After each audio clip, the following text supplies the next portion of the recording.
Hello students, welcome back to another session of object-oriented programming. In this video, I am going to demonstrate the user-defined method.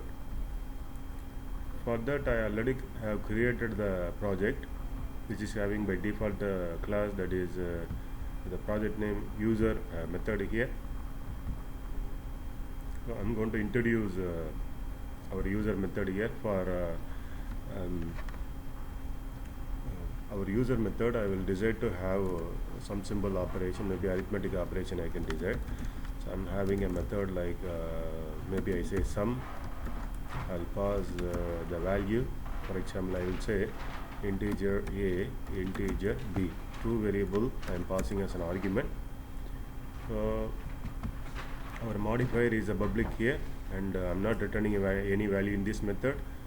And this is sum is my method, and I am passing the value, that is integer as one parameter with the a, and the integer another parameter as b. And inside I will have I will just print the value, or I will make summation of these two values. I'll make a plus b, for example. So this is my method. I directly printed the value.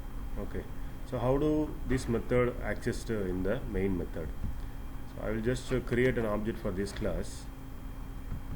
I will create an object to call this method. So what is our method class name? It's a user method. User method is our class name. So I am creating a user method class object. Once object is created, using this object we can able to call our method. Our method is sum method. Our method is, you can say, sum. You can see here our sum is there. So this is our method, and we can pass the argument for this method is maybe I'll say 10 plus 20, for example. So this is my value that I am passing. So 10 will be assigned to a, and 20 will be assigned to the b, and a plus b here is 10 plus 20 is, I am expecting the answer as 30. So this is what is the method, non-return type, but with the parameters. So 30 is the answer. And what we had is we just directly create an object for the user method, and using this method we called using this object we are called our method. So the same way I can also show in another perspective. Maybe I'll say subtract. Okay, I will make another method. I'll make for example subtract, in which I will return a value as like the same, but I will return a value because it's I want to make it as a return type method. So subtract of sub of two different maybe I will use a double value. Okay, double a, double b. So I'm using double value here. Okay, so subtract of two values. So I will return a minus b, for example. So a method this would be returned because we assigned an integer double value, so we have to return a double value. So it can be similar, or otherwise we can also convert and take only integer value. So a minus b I say. So subtracting two different numbers. So what is the method we're going to do here is double is a return type, public is access specifier, and sub is a method name, and we are passing the argument here, and we are doing some operation. I'm just returning the value. That's all. That is by subtracting the value I'm returning. So this is a return type with the argument. The previous is non-return type with the argument. So let us call how we are going to call this method. Okay, so we can call this method u dot sub as this subtraction. Maybe I'll say 20 is the first value, second is 10, but this value is returning this method is returning a value, so we have to assign in a variable. And through this variable we can able to get the value. Otherwise we can also directly print this method, because this method is returning the value because it's a return type. Previous we can say like this is not a non-return type, but this is returning a value, so we have to assign and catch the value whatever that is returned by. So what you have to do, either directly we can print this method using the system.out.println, otherwise we can also assign the variable in the from the variable we can able to get the value. So I'm just assigned this sub method in the object, or the primitive data type, that is D, and I'm printing the value. So this is the second one. Now you can see this is first value, this is second value. 20 minus 10 is 10 is remains. So this is the second pattern. So in such a way we can go with the other model. Maybe I will go with the multiplication, non-return type. Maybe I say multiplication. I'm not going to assign any value in this. Okay, directly I will give a value. So I will say integer A is 10 and B is for example 20, and I will say simply I will print the value here itself, because I'm not going to pass the argument as well as I'm not going to return any value. So value is assigned within the method here. Whenever you call this method, it will be multiplying these two value and it is going to print the value. That's all.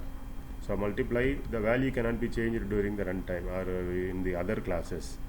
So because the method is non-return type, but no argument is also passed. So this is another one. So what is that? U dot we are going to call multiplication. So multiplication, no argument. We are not going to give any argument. Also need not to assign any variable, because there is no return type. So when this method is called, these two value assigned and it is going to be multiplied and print the value. So this is called non-return type, no argument, no parameters. So no parameter means no argument is going to be passed here. So previous one was return type with argument, non-return type with argument. So there is another one I can say. The fourth model is public. I can use return type, for example, or I will use double return type, but no what you call no argument I'm going to give. This is another way of writing. So I'm not having argument, but I'm returning a value. So I will just assign some values. Maybe I'll say double some value, maybe A equals 10.5, something I say.